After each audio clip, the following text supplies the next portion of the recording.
Hello everyone, myself Dr. Sumit Asthana, Associate Professor, Head Allied Physiotherapy, EIAHCNR, IRA Institute of Allied Health Sciences and Research, IRA University, Lucknow. My topic for the presentation is physiotherapy is an important key of recovery in COVID-19 patient. First of all, before starting my lecture, I want to thanks Dr. Mudgil and her con team for giving me this opportunity and platform to present my topic. And I have a very old relation with Dr. Mudgil. He's a very dynamic physio from Haryana, and Harcon. I'm always be a part of Harcon since so long, and I want to congratulate him for this successful event, and thank you again for giving me this opportunity to present my topic in front of you.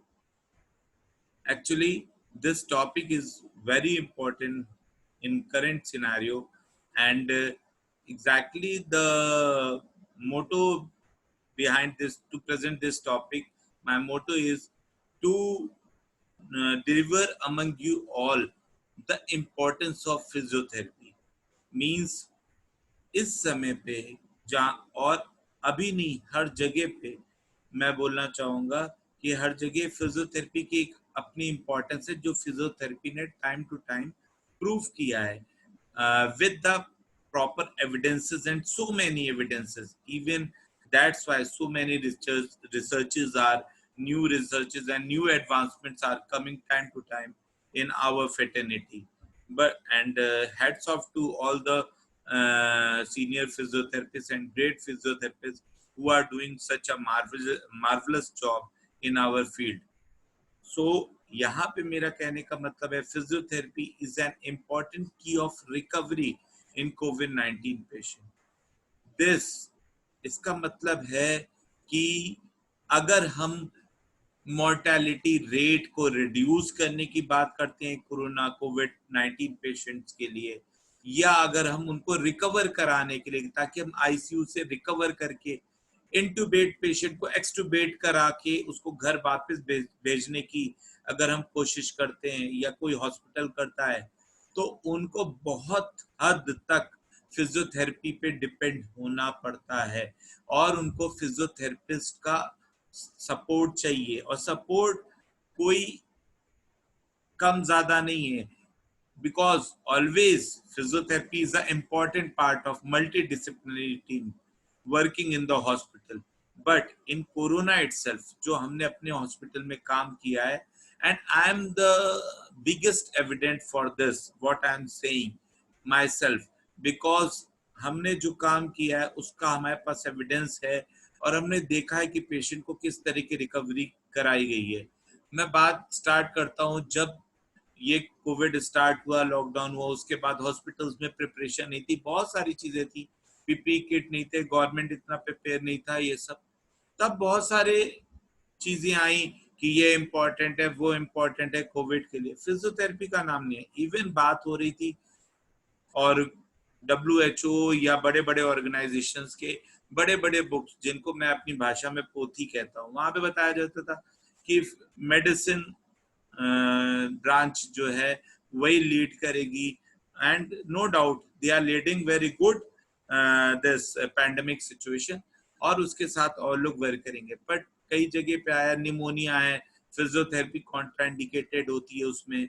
कई बार आया कि physiotherapy की इतनी requirement नहीं है, physiotherapy का काम nurses कर सकती हैं, ताकि हमें लीस्ट एक्सपोजर लोगों का कराना पड़े, हमारे पास इतने इक्विपमेंट्स नहीं है प्रोटेक्टिव. बहुत सारी चीजें आई जो मैंने अपने Era hospital which is 1100 bedded hospital, वहां पे भी हमने फेस करा, या बहुत सारी चीजें देखी, बहुत सारी चीजें हमने इस पैंडेमिक सिचुएशन में जो हमने पहले भी as a critical care experience नहीं करी थी, अब हमने करी है. और ये मेरे लिए भी एक बहुत लर्निंग सिचुएशन रही है। एंड जब मैं बताऊंगा तो आप सबको भी मेरे ख्याल से कुछ बेनिफिशियल चीजें यहाँ से मिलेंगी, जो मैंने खुद एविडेंट करी हैं और जो मैंने खुद एक्सपीरियंस करी हैं। So now I want to start my topic.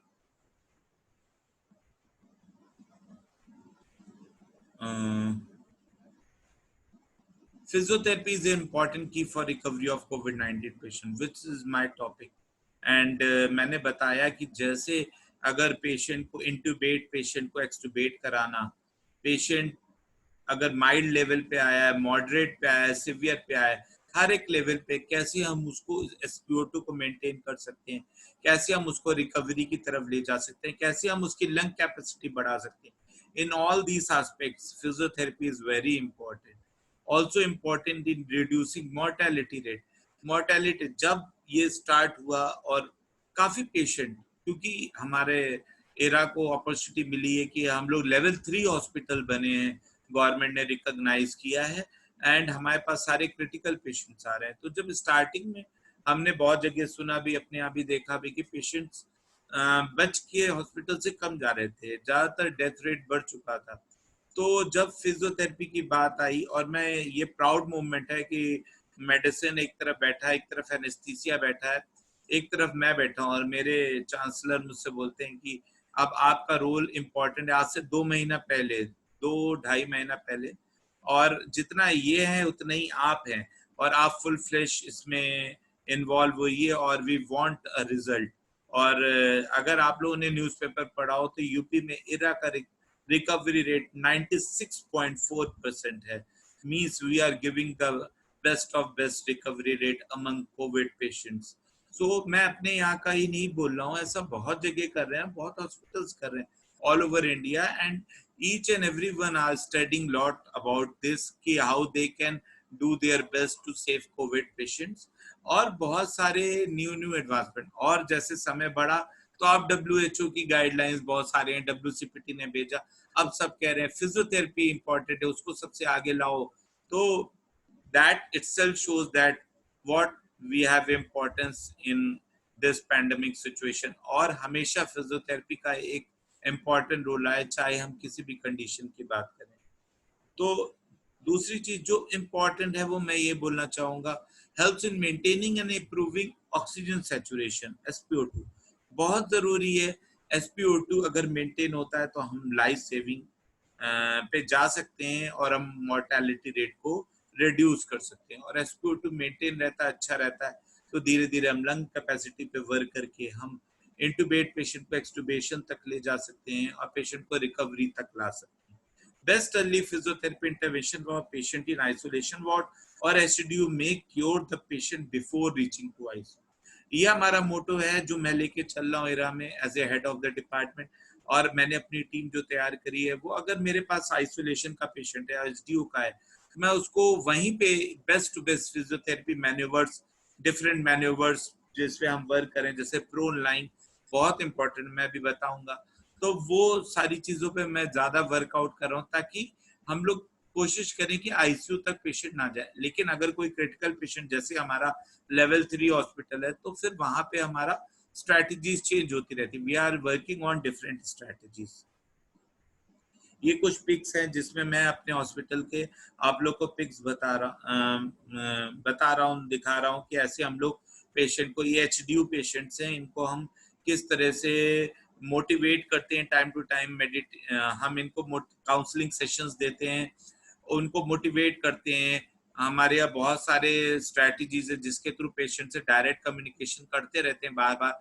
जरूरी नहीं कि हमें अंदर जाके एक्सपोज होना है, हमारी टीम जाती है, मिलती है, रोज ट्रीटमेंट होता है। 8 hours working each and every day. हमारे 2 फिजियोज रहते हैं जो 8 आवर्स वर्किंग में रहते हैं, और वो पेशेंट्स को general mobility and prone lying and upright lean posture, those postures which are very important, positionings, relaxed positionings, और SpO2 मेंटेनिंग मैन्यूवर्स बताते हैं। उसके अलावा जनरल फिजियोथेरेपी, वाइब्रेशन, वो सब चीजें मैं अभी बताऊंगा, तो वो सब देते रहते हैं। तो ये कुछ पिक्स हैं, ये देखिए आप, ये कुछ पिक्स हैं जहाँ पे पेशेंट्स को हम जनरल यहाँ पे पेशेंट्स को हम ब्रीदिंग एक्सरसाइज पे भी ले जा रहे हैं। तो ये चीज हमारे कुछ मैंने पिक्स दिखाई। इसके अलावा अगर ये वीडियो चलता है तो मैं आपको दिखाना चाहता हूँ। ये हमारा वीडियो है, देखिए हम पेशेंट को पोजिशनिंग करा रहे हैं, proper positioning time to time. दिन में हम मैक्सिमम टाइम 4 to 5 6 टाइम तक 30 सेकेंड्स के लिए each and every recommend positions में ले जाते हैं। हम पेशेंट को कंटिन्यूस एक पोजीशन में नहीं रहने देते हैं और उनकी पोजीशनिंग होती रहती है। So that is very important factor for these COVID patients. And these two physios, our physios, Dr. Rehan and Dr. Ashish, have done a marvelous job, and our whole team is doing such a marvelous job for giving such a good recovery rate. And ये लोग अभी patient की positioning करा रहे हैं, sideline positioning इन्होंने कराई है। एंड उसके बाद ये कुछ पिक्चर्स है। Then I am coming to patient can be categorized in 3 levels. Level 1, patient is mild, maybe mild to moderate also. Level 2, moderate, lower respiratory involvement will be there. And level 3, severe or critical patients, ARDS patients are there. Modes of physiotherapy treatment. अगर हम अब modes की बात करते हैं तो हमने जो फॉलो करा है, हमने 2 मोड्स फॉलो करे। पहला है थ्रू टेलीमेडिसिन और patient address system or video conferencing or pre-prepared video related to important required maneuver to avoid exposure of physiotherapists in mild to moderate cases like in isolation or HDU patients for HDU wards.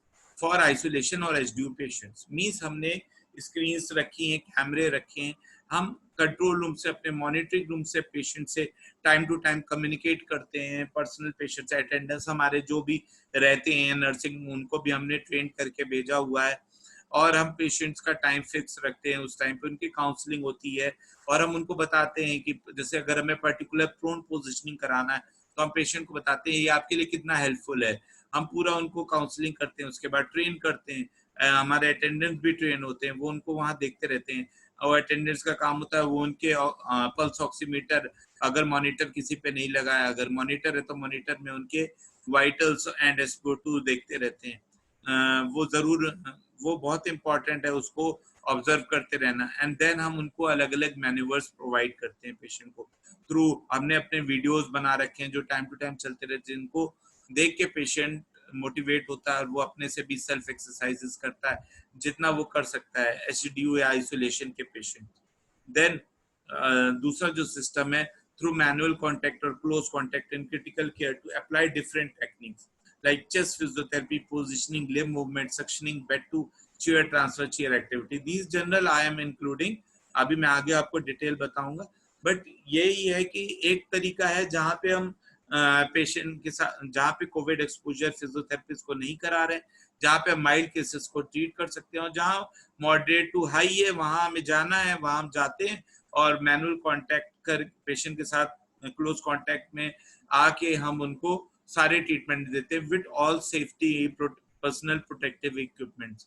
और उसमें हम सारी best to best जो physiotherapy manoeuvres हैं, in fact मैं यहाँ आपको बताना चाहूंगा, जैसे ये आप देख रहे हैं यहाँ पे प्रोन पोजिशनिंग का भी, तो मैं हमने प्रोन पोजिशनिंग अपने यहाँ कराई है। And even I can tell you, मेरे सामने का एक केस है और आगे हम लोग इसको लेके पेपर्स भी करने वाले हैं और हम जरूर लेके आएंगे। बहुत सारे एविडेंस है हमारे पास जो हमने लाइव देखे हैं। हमारे एक रेजिडेंट ने बोला कि उसको सडन कुछ ऐसा मैन्यूवर देना पड़ेगा ताकि उसका, क्योंकि उसका SpO2 मेंटेन नहीं हो रहा था, वो उस समय उसका पेशेंट का SpO2 38 था। Then our physiotherapist reach there and उन्होंने उसको प्रोन पोजिशनिंग विद फॉलोड उसको रिक्वायर्ड जो भी चेस्ट फिजियोथेरेपी थी ICU में एंड बाकी मैन्यूवर्स प्रोवाइड करे। एंड कुछ समय बाद उसका SpO2 बढ़ने लगा and SpO2 has been reached to 86. So that was a good best proud moment for all physiotherapists at ERA also. And हम लोगों ने ऐसे बहुत सारे अभी केसेस देखे और हम लोग कंटिन्यूस ICU पेशेंट्स को भी प्रोन के लिए करते हैं, लेकिन उसमें थोड़ा सा हमें स्टाफ को ज़्यादा इन्वॉल्व करना पड़ता है, ताकि सेंट्रल लाइन है, आर्टीरियल लाइन है, बहुत सारी चीज़ें हैं, उनको कैसे प्लेस करना है, कैसे चेंज करना है, बेडशीट को कैसे यूज़ करना है, 5 से 6 लोग लगते हैं टर्न कराने में, बट हम उसकी भी पोजिशनिंग कोशिश करते हैं और प्रून लाइन। बट एचडीयू और आइसोलेशन में तो हम कंप्लीटली पोजिशनिंग और प्रून लाइन पे बहुत ज़्यादा ट्राई करते हैं, एंड प्रोन पोजिशनिंग पे बहुत ज़्यादा ट्राई करते हैं, जो ऑलरेडी आप लोगों ने ये पढ़े भी होंगे। बहुत सारे गाइडलाइंस एंड डायरेक्शंस आए हैं, तो उन्हीं के बेस पे या तो हम उसको प्रोन पोजिशनिंग में ले जाते हैं, या फिर हम उसको generally time to time relax positioning with pillow placements कराते हैं। लाइक हम पिलो को अलग अलग प्रेस करके उसको डिफरेंट डिफरेंट रिकमेंड पोजीशन में, तो generally we start with one side lying, either right और लेफ्ट, 30 मिनट्स हम रहने की उसको रखने की कोशिश करते हैं। फिर साइड लाइन से हम उसको अपराइट सेटिंग में ले जाते हैं, अपराइट सेटिंग में तो स्लाइड लीन फॉरवर्ड सेटिंग में उसको रखते हैं 30 मिनट्स। फिर वो हम उसको लाइन में लाते हैं, अपोजिट साइड लाइन में ले जाते हैं, लेफ्ट साइड लाइन में, देन लेफ्ट साइड लाइन के बाद उसको प्रोन में ले जाते हैं। प्रोन में हम 30 मिनट बाकी सब रखते हैं, लेकिन प्रोन में हम पेशेंट को कन्विंस करते हैं, काउंसिल करने की कोशिश करते हैं कि वो 30 मिनट से ज़्यादा 2 घंटे तक कम से कम रहे, और इसको हम दिन से 4 बार कराते हैं। कुछ पेशेंट पे हमने ट्राई किया 2 घंटे से ज़्यादा तक, एंड डेफिनेटली वी हमने बहुत अच्छा रिजल्ट पाया है उनमें, एंड पेशेंट का डेफिनेटली बहुत अच्छे इम्प्रूवमेंट्स हुए उस टाइम पे, SpO2 मेंटेन हुआ है, एंड पेशेंट की लंग कैपेसिटीज बहुत इम्प्रूव हुई हैं। फिर हम लोग पोस्ट कोविड गाइडेंस भी देते हैं। पोस्ट कोविड गाइडेंस में हम डिस्चार्ज समरी के साथ अपना डिस्चार्ज पेशेंट के लिए अलग हमने प्रोटोकॉल बनाया, उसको हम देते हैं और पेशेंट को पूरा ट्रेन करके घर भेजते हैं। पोस्ट कोविड में अगर वो सिवियर कंडीशन में है और प्रॉब्लम्स है, तो हम उसको कोविड आईसीयू के बाद जनरल सीसीयू में भी ले जाते हैं, और वहाँ पे भी उसका जितने दिन हमें रिक्वायर्ड है सिक्रीशंस कम करने के लिए और जो भी फिजियोथेरेपी मैन्यूवर देने के लिए हम वो सब प्रोवाइड करते हैं, देन हम उनको डिस्चार्ज करते हैं। सो ये हमारा गाइडलाइन है। ये मेरा प्रेजेंटेशन इतना नहीं है, अभी मैं कुछ और चीजें आपको दिखाना चाहता हूँ जो बहुत इम्पोर्टेंट है, जिसके साथ मैं आपको कुछ बताना भी चाहूँगा। तो मैं आपको अभी शेयर करता हूँ कुछ अपने और स्लाइड्स भी मैं शेयर करूँगा। मैं कुछ आपको पिक भी दिखाऊंगा, फिर मैं अपनी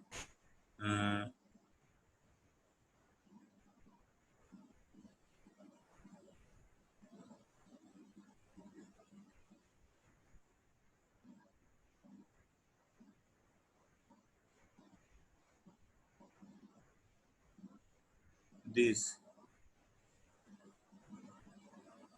I think you all can able to see that.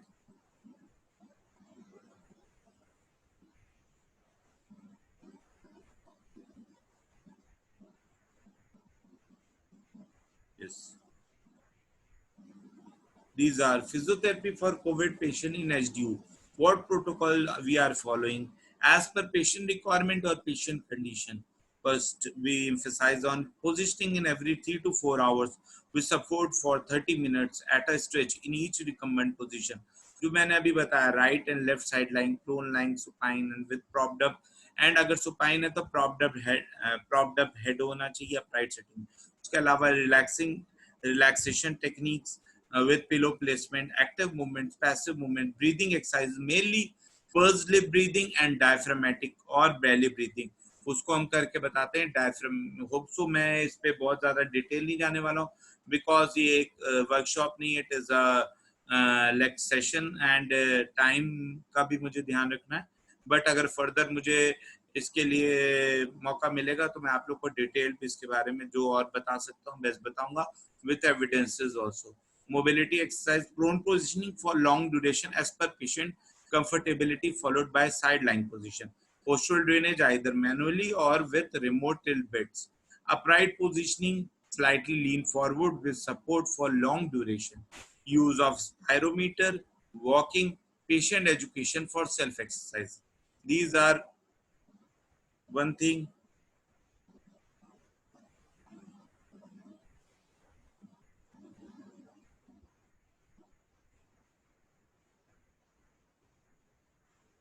Then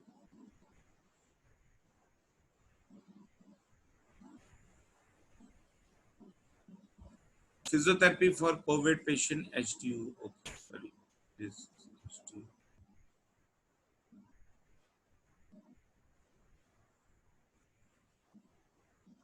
This is ICU.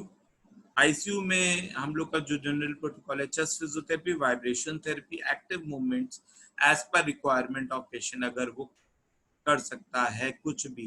Active mean general जितना भी वहां पे हम लोग काउंसिल करते हैं, अगर वो कॉन्शियस है और एनआईवी पे है। हम लोग एक चीज और कर रहे हैं कि हमारे पेशेंट को इंटुबेट नहीं कर रहे हैं, हम नॉन इन्वेसिव वेंटिलेटर्स को यूज कर रहे हैं। और हमने रिसर्च करी है एंड उस पर भी देखा है, हमने खुद अपनी आप ही 4 गोट्स पे रिसर्च हुई है और हमने और भी एविडेंसेस देखे हैं कि पीक प्रेशर की वजह से जो लंग जो वेंटिलेटर इंड्यूस इंजरीज है वो भी मॉर्टेलिटी रेट इंक्रीज करता है, डेथ रेट इंक्रीज करता है। और आईसीयू एक्वायर्ड इन्फेक्शन तो है ही इम्पॉर्टेंट, पर वेंटिलेटर इंड्यूस इंजरी बहुत ज्यादा बड़ा रीजन है, क्योंकि हमने अपने आप ही रिसर्च करी, उसमें हमने देखा कि उससे कितने माइनर हेमरेजेस एंड डैमेजेस होते हैं लंग्स में। सो पी प्रेशर को भी बहुत इंपॉर्टेंट है ध्यान रखना। जनरली हमने देखा जनरल प्रैक्टिस में आईसीयूज में बहुत ज्यादा पी प्रेशर दिया जाता है, 14 एंड अबव पे भी चले जाते हैं। बट जो बेस्ट एथिकल जो बेस्ट पी प्रेशर है, that is always 5 to 8, but हम उसको 10 तक ले जा सकते हैं। तो 10 mm तक हम पीक प्रेशर को प्रोवाइड करते हैं, उससे ज्यादा नहीं ले आने की कोशिश करते जब तक बहुत सीरियस क्रिटिकल सिचुएशन नहीं। और एनआईवी पे हम रखने की कोशिश करते हैं। Positioning in every 3 hour with support for 30 minute, ये सेम है। रिलैक्सेशन टेक्निक्स भी पोस्टुरल ड्रेनेज को यहाँ बहुत फॉलो करते हैं। मोबिलिटी एक्सरसाइज जितनी हो सकती है। Prone positioning for long duration, upright positioning. अगर प्रोन नहीं इतना हो पा रहा है आईसीयू में, तो हम अपराइट पोजिशनिंग में उसको ले जाके बेड को, या हमारे पास रिमोट बेड्स हैं, टिल्ट बेड्स हैं, उसके थ्रू हम पेशेंट्स को पोजीशनिंग कराते रहते हैं, पोस्टुरल ड्रेनेज कराते हैं और चेंजिंग पोजीशंस रेगुलर कराते हैं। Okay, then there is post covid patient जो डिस्चार्ज होके सीसीयू में जा रहा है, तो वहां पे भी हम चेस्ट फिजियोथेरेपी कंटिन्यू रखते हैं। वो पोस्ट कोविड से नेगेटिव आके वो जा रहा है, पर उसके सिक्रीशंस नहीं क्लियर हुए हैं और प्रॉब्लम्स है, तो उसको हम सीसीयू में रख के प्रॉपर ये प्रोटोकॉल फॉलो करते हैं। देन हमने एक, ये मैं जनरल बता रहा हूँ, हमने इसका एक पैम्फलेट भी बनाया हुआ है और हम लोग और उसको अच्छा रीडिजाइन कर रहे हैं। तो ये हमारे डिस्चार्ज पेशेंट के लिए हम उसको घर पे दिखाते हैं, पोजीशनिंग सिखाते हैं, रिलैक्सेशन टेक्निक कैसे करना, उनके अटेंडेंस को, breathing exercise, purse slip breathing, diaphragmatic breathing, mobility और बहुत सारी चीजें। हम एरोबिक एक्सरसाइज, हम उन लोग को मेडिटेशन एंड काउंसलिंग तो हम टाइम टू टाइम देते हैं एंड मेडिटेशन सिखाते हैं। यहाँ पे बहुत इंपॉर्टेंट है, हम लोग स्पायरोमीटर ट्रेनिंग बहुत देते हैं। ये भी हम जैसा पेशेंट की कंडीशन है उसके अकॉर्डिंग स्पायरोमीटर एक्सरसाइज और उसकी डोजेस के साथ घर भी पेशेंट को ट्रेन करके भेजते हैं। और अपने यहाँ तो हम स्पायरोमीटर का यूज करते हैं एसडीयू आइसोलेशन में, और अगर आईसीयू में किसी को एज पर पेशेंट कंडीशन, तो हम उसको स्पायरोमीटर एक्सरसाइजेस को बहुत ज्यादा एम्फेसाइज कर रहे हैं। So these are the conditions, हम लोग इन पे वर्क कर रहे हैं और इसकी वजह से हमें बहुत अच्छे रिजल्ट्स मिल रहे हैं और होप सो और मिलेंगे। एंड हम लोग और ज्यादा टेक्निक पे वर्क करेंगे और टाइम टू टाइम मैं इसको लेके आप लोगों के बीच में आता रहूंगा। एक चीज मैं और अगर शेयर करना चाहूंगा, बस लास्ट बट नॉट लीस्ट, कि मैं अपने यहाँ की कुछ पिक्चर्स शेयर करना चाहूंगा जहाँ पे हम पेशेंट्स को जनरल मोबिलिटी करा रहे हैं। पेशेंट्स को हम टिल्ट बेड के साथ, रिमोट बेड के साथ उसको एक्सरसाइज करा रहे हैं और प्रोन पोजीशनिंग हमने कराई है पेशेंट्स की। तो हम ये सारी चीज़ों पे वर्क कर रहे हैं। We have evidence also. हमने पेशेंट्स को bridging exercise general back pain के लिए कराया। हमारे पास पैरालिटिक पेशेंट आ रहे हैं तो हम उनको न्यूरोलॉजिकल जितना भी फिजियोथेरेपी है वो भी प्रोवाइड कर रहे हैं। पोजिशनिंग के लिए हम लोग बेस्ट जो तरीका है पोजिशनिंग में, प्रून पोजिशनिंग में इम्पोर्टेंट यही है कि हमें ये ध्यान रखना है कि पिलो प्लेसमेंट, एब्डोमेन के नीचे बिल्कुल प्रेशर नहीं होना चाहिए। Pillow should be the hand, हमारा ऐसे शोल्डर होना चाहिए और हमारे अपर चेस्ट के नीचे पिलो होना चाहिए। और अगर मास्क है तो प्रोन के टाइम पे हम मास्क को हटा के फिर जब प्रोन हो जाए तो हम उसको दोबारा मास्क लगा देते हैं, ऑक्सीजन मास्क।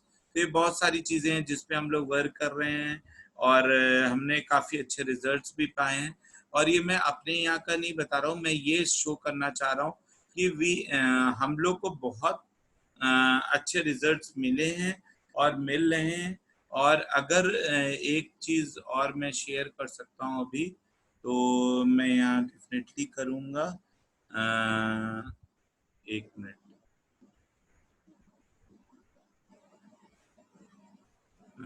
मैं ये शेयर करना चाहूँगा ऑल्सो। अगर आपको मेरा इस ये दिख रहा है तो मैं, ये पेशेंट का फीडबैक है।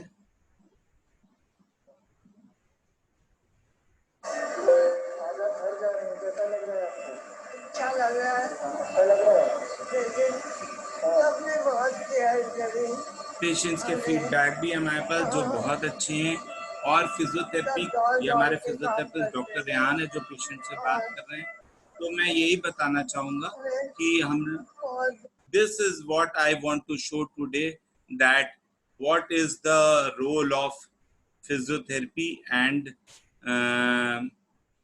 मैं जरूर आप लोग को बोलना चाहूँगा कि ये बहुत इम्पोर्टेंट है फिजियोथेरेपी इस समय पैंडेमिक सिचुएशन में और कोविड के लिए। And we come with new best techniques. So thank you very much for listening this my lecture and thank you again Harcon for my lecture, for giving this platform to me. Thank you very much. Thank you. Now, bye bye. Signing off by Dr. Sumit Asthana. Okay, I'm signing off. Thank you. And best will come to all of us. I'm praying for best for all of us, all physio fraternity. Thank you very much. Namaste. Thank you.